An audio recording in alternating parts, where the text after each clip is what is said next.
Je pense que petite fille, c'était quelqu'un qui devait s'intéresser à beaucoup de choses, qui devait aimer le jeu. Malicieuse, probablement, virevoltante, je dirais une danseuse. Je pense qu'Elisabeth, en tant qu'enfant, Je suis pas sûre. devait être quelqu'un d'extrêmement coquin, apte à faire toutes les farces possibles et imaginables, devait déjà être très créative. Peut-être un petit peu sérieuse, parfois un petit peu dans son coin. Peut-être turbulente, je dirais. Non. Ouais. C'est pas turbulente. Je vois bien chef de file, entraînant tout le monde, à faire plein de choses.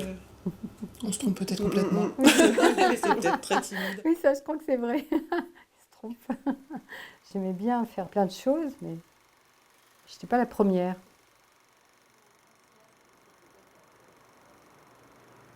Toutes les étapes professionnelles sont liées à mon parcours personnel. Donc j'ai commencé par j'ai fait un bac philo. Ensuite, j'ai fait du droit et puis j'ai rencontré mon mari. Mon mari avait une entreprise d'électricité générale. Et là, du coup, j'ai connu l'entreprise de A à Z, ce que je pense, avec du recul, avoir été très riche. On a eu 3 enfants et un de mes enfants est extrêmement handicapé. Et à 30 ans, 31 ans, j'ai dû refaire ma vie au niveau professionnel parce qu'au niveau personnel, mon mari est parti du jour au lendemain avec une cliente.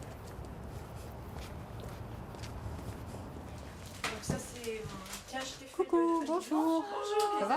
J'ai fait vraiment la part des choses, ce qui réussissait dans ma vie, ce qui réussissait moins bien au niveau professionnel. En fait, j'ai fait mon bilan comme peuvent le faire des demandeurs d'emploi avec des structures, mais à l'époque, moi, je ne connaissais pas. Je ne connaissais ni l'NPE ni rien du tout.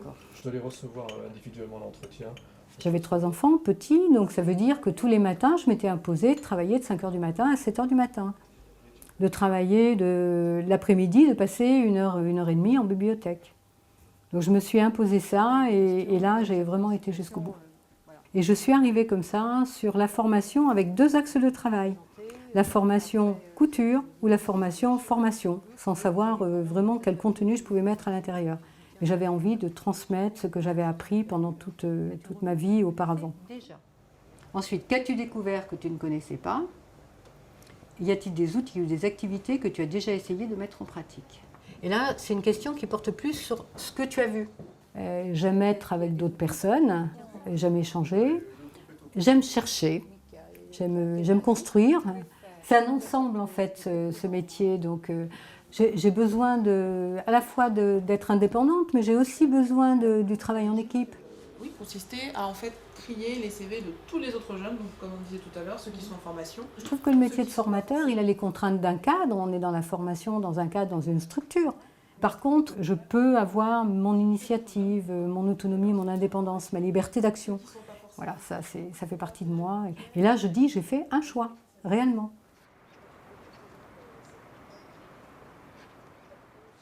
Dans un cadre, on y fait ce qu'on veut.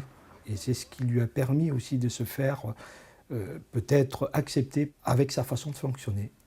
Je crois que les gens, ils ont envie que leur formation et tout ça, ce ne soit pas un long fleuve tranquille, qui ait absolument aucun imprévu. Parce qu'il faut réagir. Ça, c'est fondamental par rapport à la formation. Donc elle prépare bien ça, c'est-à-dire qu'elle prépare bien à gérer en fait l'imprévu.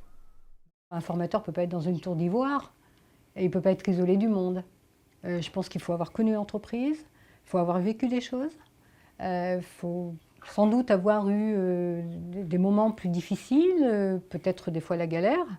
Et du coup, on est plus réceptif, plus ce qu'on appelle l'écoute, quoi. Donc c'est aussi ce qui est un plus d'être créatif, c'est que ça permet de mettre en place des situations différentes et de se dire ce qui a marché pour l'un peut ne pas marcher pour l'autre. Donc je vais peut-être m'y prendre autrement la prochaine fois.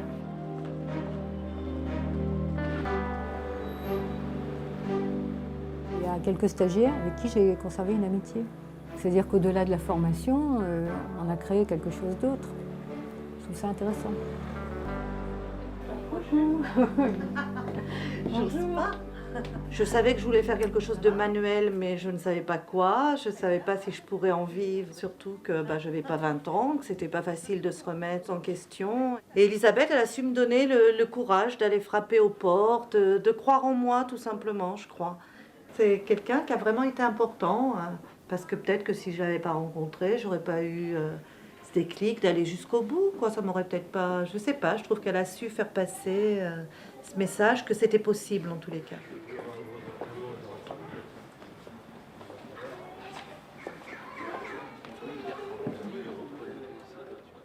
Les gens se sentent en sécurité en fait avec elle.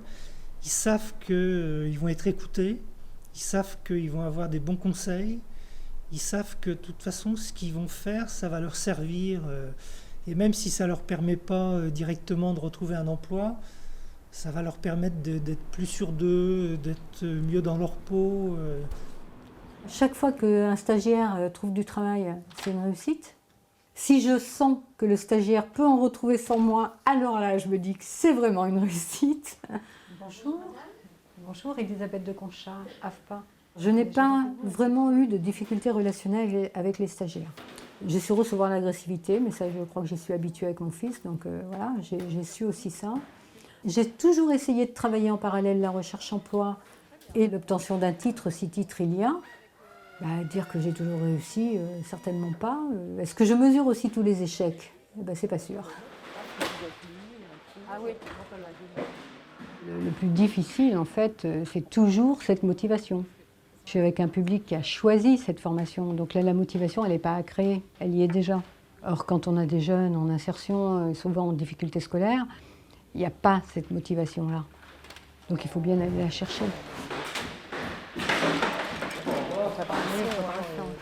C'est tout neuf, hein, c'est pas encore... Alors toi, tu connaissais pas tout ça, là, avant de venir là Avant de venir ce type d'activité? Non, pas du tout. Ah c'est super. Non, c'est... T'es content? Je suis très, très, très contente. Les personnes qui vont en formation ont souvent des difficultés, ont souvent vécu des choses difficiles avant. Et la personne qui les prend en charge, si elle a eu une expérience comme ça, elle est plus à même de comprendre et d'aider, parce qu'il faut souvent aider malgré tout. Et elle a réussi à se faire une situation, toujours en s'occupant de ses enfants, de sa maison, etc. Et elle s'occupe toujours de son fils handicapé, qui maintenant a peut-être, sûrement plus de 30 ans. Et je crois qu'il m'a appris beaucoup, il m'a appris à décoder, parce qu'il a beaucoup de difficultés à communiquer. Donc j'ai aussi appris à lire dans le regard et à comprendre à demi-mot, c'est vraiment ça. Donc bien sûr qu'il est présent tout le temps, mais à la fois j'ai appris à pouvoir oublier, à être dans le moment présent, c'est la seule façon de pouvoir survivre. Donc du coup, je l'ai fait dans ma vie personnelle et je peux le transférer dans ma vie professionnelle, heureusement. On travaillait assez souvent chez elle et c'est vrai qu'on travaillait souvent dans une chambre qu'elle appelait la chambre des poupées. Voilà, et des poupées qu'elle adorait collectionner et qu'elle adore toujours, je suppose. Et la passion pour la couture, je l'ai depuis toute petite. Je fais beaucoup d'habits pour les poupées. Pour moi, c'est une expression. Ça aurait pu être autre chose, mais je trouve qu'en couture, je me débrouille bien, donc voilà. J'ai fait aussi coudre des stagiaires. Et on a pu travailler même des proportions en faisant de la couture, puisqu'on mesure. Il n'y a pas de solution toute faite en formation. Et c'est la même chose. En couture, il n'y a pas de solution. Il faut trouver techniquement comment on peut faire pour associer des choses, pour les monter. Alors c'est vrai que quand je suis arrivée à l'AFPA, j'ai été étonnée de tout ce qui existait déjà comme ressources. Et du coup, c'est vrai que j'ai pu constater que parfois, les ressources toutes prêtes, ça devenait finalement tellement facile à utiliser que du coup, on n'allait pas chercher ailleurs. Et je trouve ça dommage. Je pense que ça fait partie du métier de formateur.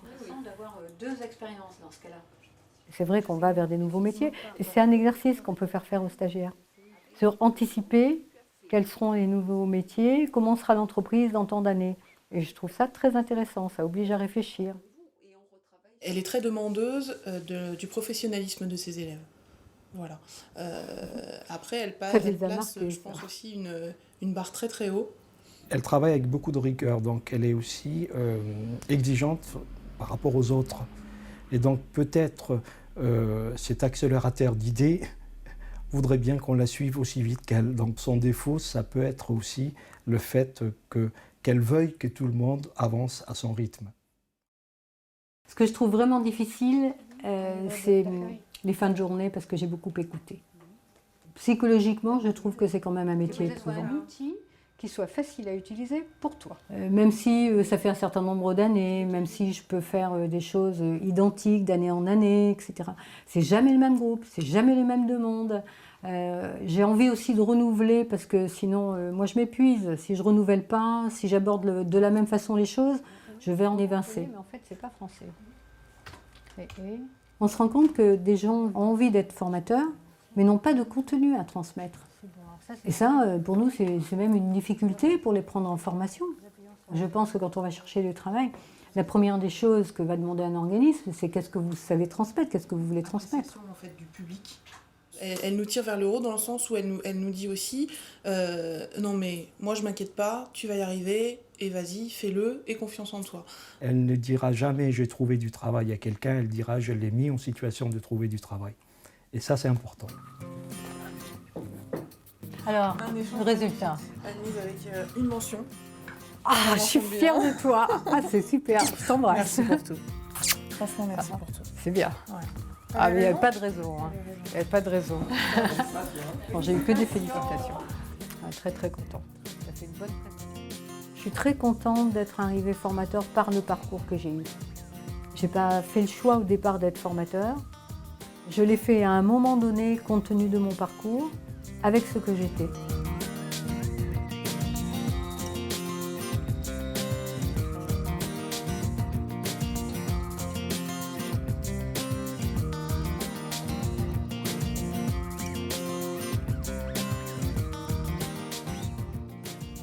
L'impression qu'on peut donner, c'est que les choses sont faciles comme ça. Non, c'est toute une construction qui correspond à tout un parcours et en fait, je pense que j'ai gagné ce que je suis, mais qu'il m'a fallu du temps pour y arriver.